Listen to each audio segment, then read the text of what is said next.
Well, let's get going with multiplication. Now, typically you could have a problem like this. I need 4 new tires that cost $57 each. And so I could, of course, add those together.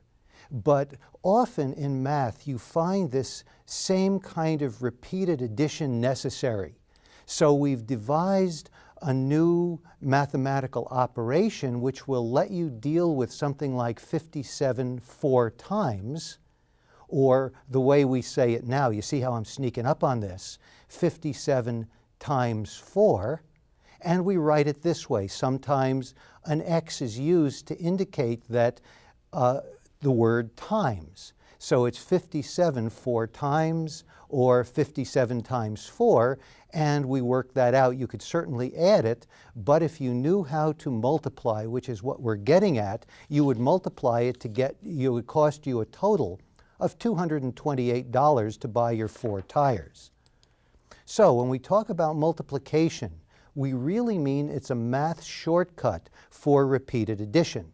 So for example, just to take a very simple case, we have 2 plus 2 plus 2, 2, 2, 2. You see a fish swimming in, thank you very much. And that's equal to 3 times 2, which of course you've been able to count all that. It's equal to 6.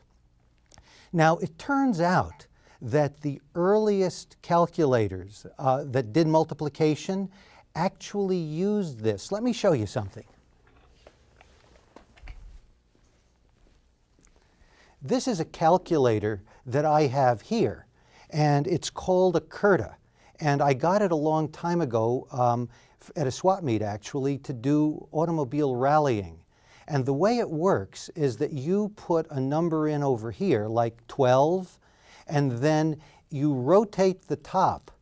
Every time you rotate the top, it adds the 12. So to multiply 12 3 times, I would rotate the top 3 times. To show you how primitive this calculator is compared to the electronic ones, this little dot here are the decimal points, and you move them around with your fingers. So actually, we did multiplication back in the early days of calculators literally by repeated addition, twisting that handle. So we have 2 times 3, and we can look at some of the vocabulary for multiplication. Of course, it's equal to 6. 2 and 3 are called the factors, and the result of the multiplication is called the product. So if you hear the term product used, you know it's the result of a multiplication, and I say 2 and 3 are factors in the multiplication. Now, multiplication is represented in a bunch of different ways, and you have to learn to recognize that what we actually mean when you see each of these different ways it's written, we really mean multiplication. Let me show you some of those ways. Well, first of all, you've already seen using the X, A times B. But sometimes you'll see multiplication represented by a large dot kind of centered between the characters. You have to be careful because sometimes you might think it's a decimal point. So if you're using this, you want to be careful to keep it up in between the 2 characters, not down lower. And it's also good to make it pretty big. Now, another way we can represent multiplication are 2 quantities in brackets just next to each other. So A enclosed in parentheses or brackets, B enclosed in brackets means A times B. And in algebra, if it's perfectly clear that A and B are separate characters, you'll just see them written together, AB. That also means multiplication. So in the equation, 7y plus 3 equals 10, 7y means 7 times y, or y written out 7 times. Now, another thing multiplication is used for is representing arrays. Suppose I have 3 rows of 6 things, so that's 6 3 times. Notice also it could be 6 rows of 3 if you're working down the columns instead of going across the rows. In both cases, you have the same thing, and a situation like this is called in a rectangular array. Now, as with addition, and perhaps even more with multiplication, it would help if you were to commit it to memory. So here's a multiplication table. For example, I look down the 4 and across the 3. 4 times 3 is 12. 4 times 7 is 28. And it would be a good thing for you to commit this table from 1 times 1, which of course is easy, to 9 times 9. Commit that table to memory. And again, I remind you that flashcards are a really useful way of doing this to memorize something. And so make yourself some flashcards. Now let's take a look at some of the properties of multiplication, the things that you can do with multiplication and how it acts. So let's take a look here. First of all, we can talk about the property of 0. What happens when you multiply something by a 0? And it turns out that any number times 0 is 0. And if you think about it, that makes some sense. If I have any quantity with none of them at a time, how much do I have? I have none of them. So 1 times 0 is 0, 15 times 0 is 0, and whatever that is times 0 is 0. So you can take any number, multiply it by 0, and you get a 0.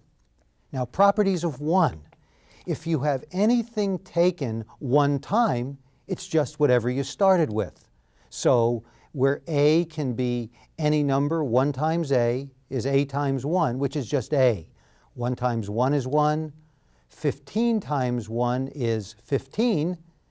And 123,456 one time times 1 is just 123,456. The commutative property. We've already looked at this a bit in that the order you take the multiplication doesn't affect anything. So if you have any two numbers, a and b, a times b is the same as b times a. 2 times 3 is the same as 3 times 2, 6.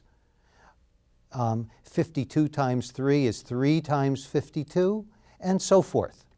Now, we also saw that when you dealt with the rectangular arrays, because if I have 6 rows of 3, it would be the same as having 3 rows of 6. Now, we can also talk about something called the associative property. Now, this means that grouping factors differently doesn't affect the product. So again, if I were multiplying more than 2 things together, I would group them 2 by 2, pretty much the same way I did with addition.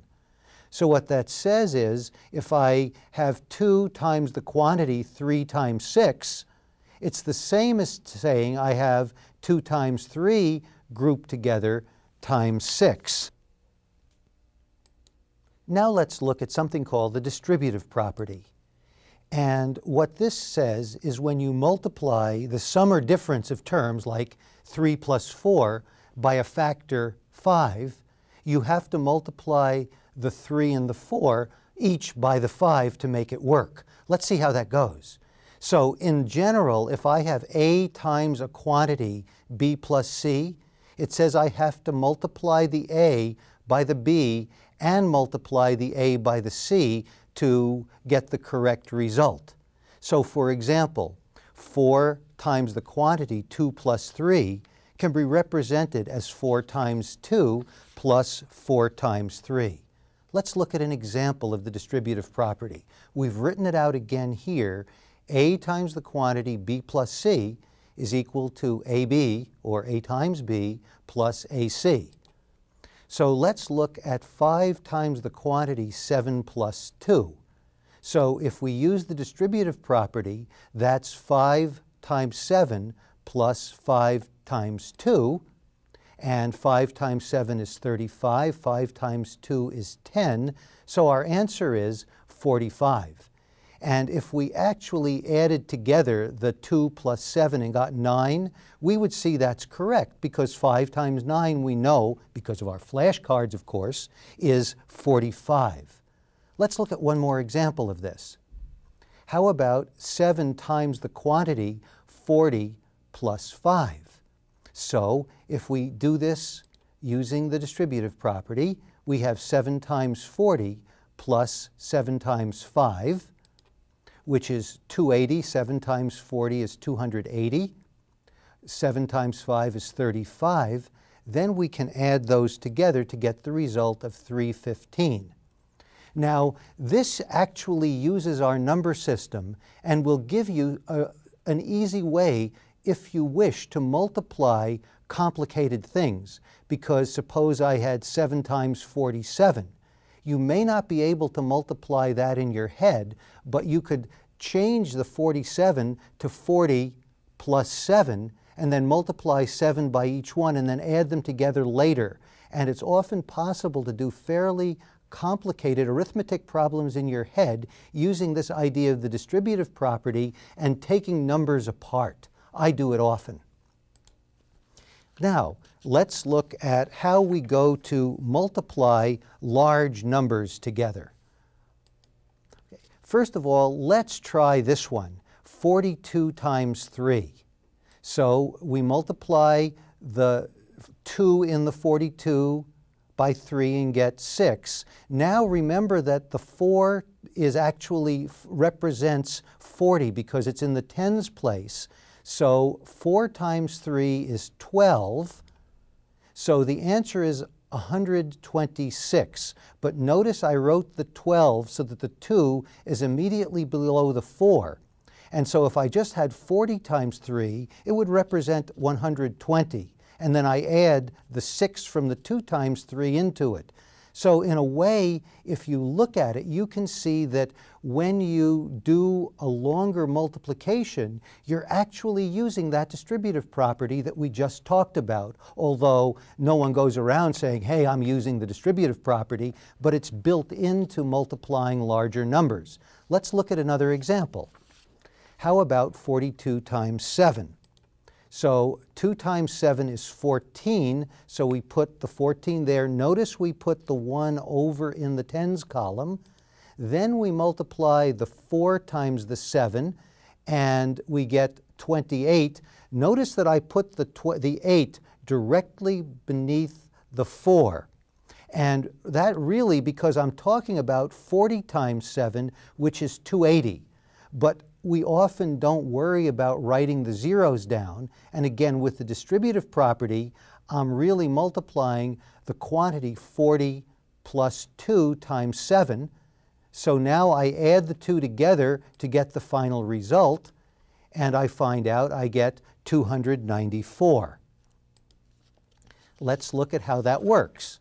So I have 2 times 7, which is 14, and I just write the 4 down, and I remember that there's a 1 there, and I bring the 1 up and carry that over, keep it in my head, while I multiply the 4 times 7 would get 28. Then when I'm finished, I can add that 1 to get 294. And so often when you do this in practice, you can do the same kind of carrying you do when you do arithmetic. Now, let's look at a couple more examples. 156 times 78. So when we multiply the 156 by 8, we write that result directly under the 8. Then we multiply the 156 by 7, and we put the result directly under the 7 and understand that there's a 0 because we're actually operating that 7 we're multiplying by isn't just 7, it actually represents 70. So we have to account for that. And the way you do it, the easy way, is just to make sure that when you multiply by the 7, you put the result directly under it, just as I've done in the slide. Now I have the two numbers 156 times 8 and effectively 156 times 70, and again I add them together to get the product. Let's look at another example. Now I have 678 times 345, so the number I'm multiplying by is not 2 digits, but 3 digits, but we wind up doing exactly the same thing. We first multiply 678 by 5 and put the result of that directly under the 5. Then we multiply 678 by 4, which in this case is a 40, and put the result directly under the 4 and understand that a 0 to the right is implied. And now we do the same thing again with the 300 term, 678 times 3. We put the result of that directly under the 3, but again, understand that we're really multiplying not by 3, but by 300. And now again, we add all of those up to get the product. So this is the way multiplications are typically done, and we need to keep that in mind as we work.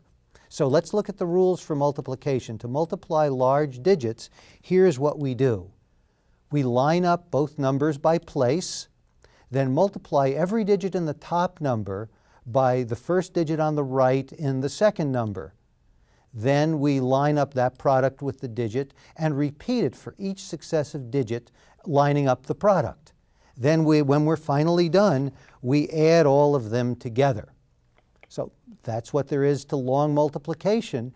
And this is one of the things you're just going to have to deal with, at least in the initial part of the course, because we want you to learn how to do this in your head. We know it's possible to do with a calculator. That'll come later.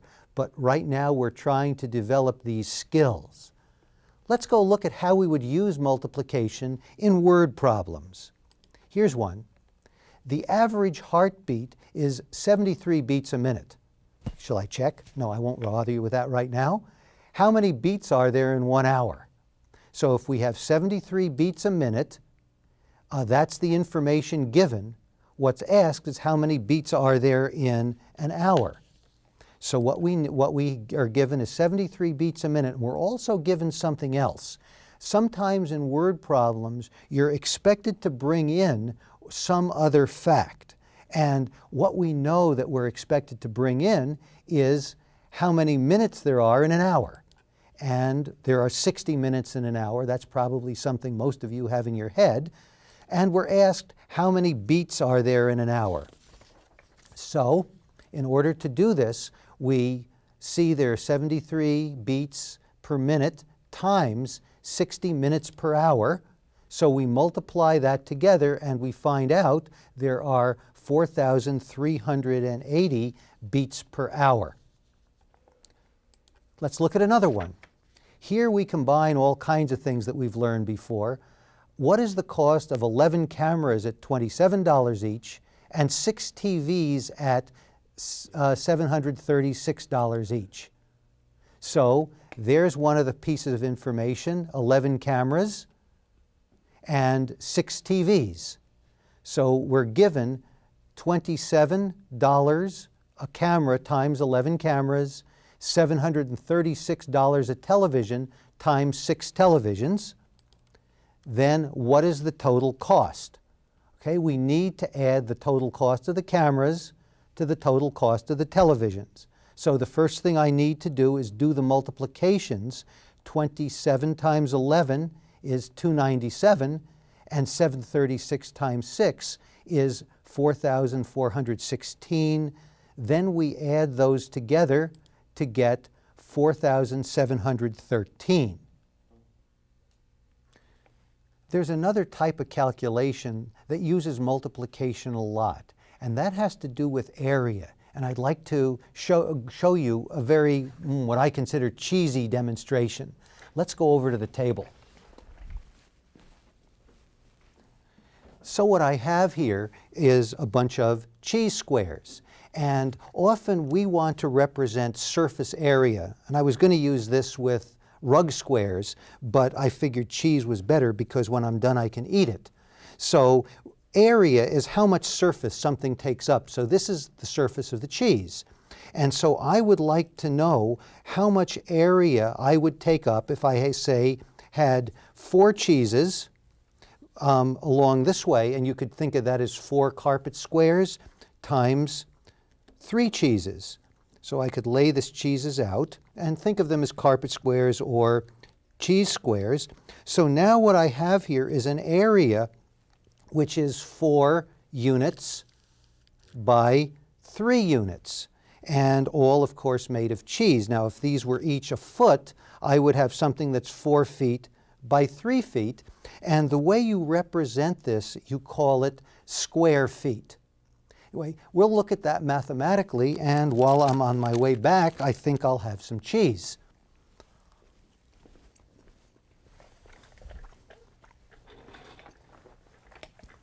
Okay, let's look at the area of a rectangle and see how that works. Usually the long side is called the length and the short side is called the width. And so the area, as we've seen with my cheesy demonstration, was the length times the width. Or in algebraic terms, A is equal to L. And notice here I'm using the little dot to mean the time sign. Length times width. Area is equal to length times width. And remember, area is how much surface you have on something. So for example, here is an area of 4 feet by 8 feet. And you can see the squares. We have 8 feet in length, by 4 feet long, and that area is filled in. So that would be, if we fill in there, 32 square feet. And you represent that as feet squared. Notice that we can actually do the math there, feet times feet, and we'll be talking about what we mean by squares just a little later in this lesson. But we call it square feet because it's not a length, it's an area. Let's look at a word problem that involves this concept, and it'll become really clear. Susan wants to use saltillo tile on her living room floor. The room is 15 feet long, 11 feet wide. If a 1 square foot tile costs $2, how much will the project cost her? Let's look at the information. So we have her room 15 by 11 feet, and each tile costs $2. So first, a good thing to do is to make a diagram. And so we have something 15 feet long and 11 feet wide. And it costs $2 a square foot. What we know is that the area is the length times the width, LW. Remember, we can just have those 2 symbols hooked together to mean times. And we want to know what the total cost is. So we want to first find the area. What is 15 times 11? When we multiply that out, we get 165 square feet.